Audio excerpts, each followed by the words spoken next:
YS షర్మిలకు shock తగిలింది. ఆమె సొంత ఇలాకాలోనే బలమైన నాయకుడు బై బై చెప్పేశారు.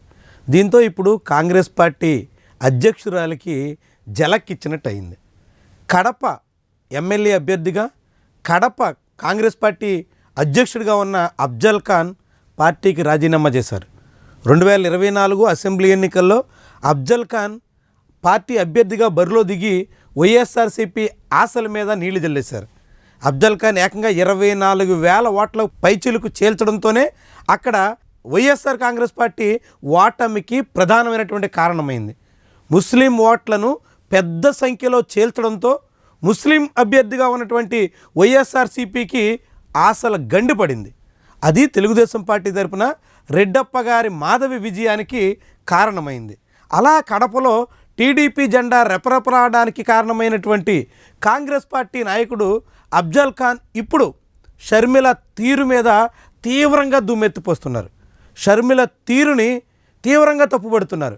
షర్మిల పూర్తిగా రాజకీయ ప్రయోజనాల కోసం కాకుండా తన వ్యక్తిగత ప్రయోజనాల కోసం పనిచేస్తున్నారు అంటూ విమర్శిస్తున్నారు. కాంగ్రెస్ పార్టీ మీద ఎన్నో ఆశలతో తామంతా పార్టీ కోసం పనిచేస్తుంటే షర్మిల మాత్రం తన సొంత ప్రయోజనాల కోసం పనిచేస్తున్నారు అంటూ ఆయన దుమ్మెత్తిపోస్తున్నారు. ఈ నేపథ్యంలోనే తన రాజీనామా లేఖను కూడా సమర్పించారు. కడప కాంగ్రెస్ పార్టీ అధ్యక్షుడిగా, కడప నియోజకవర్గ ఇన్ఛార్జ్గా ఉన్నటువంటి తనలాంటి వాళ్ళందరి నమ్మకాన్ని ఒమ్మి చేస్తున్నటువంటి షర్మిల వ్యవహార శైలి మార్చుకోవాలంటూ ఆయన కామెంట్ చేస్తున్నారు. ఇది కడపలో కాంగ్రెస్ పార్టీకి, ముఖ్యంగా షర్మిలకి పెద్ద ఎదురు దెబ్బగా అంతా భావిస్తున్నారు.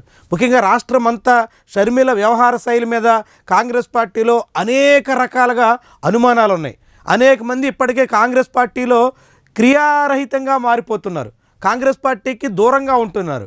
షర్మిలకు పీసీసీ ప్రెసిడెంట్ ఇవ్వడాన్ని వ్యతిరేకిస్తూ వచ్చినటువంటి హర్షకుమార్, శంకర పద్మశ్రీ ఇలాంటి నాయకులైతే ఇప్పుడు వైఎస్ఆర్సీపీ వైపు చూస్తున్నారు.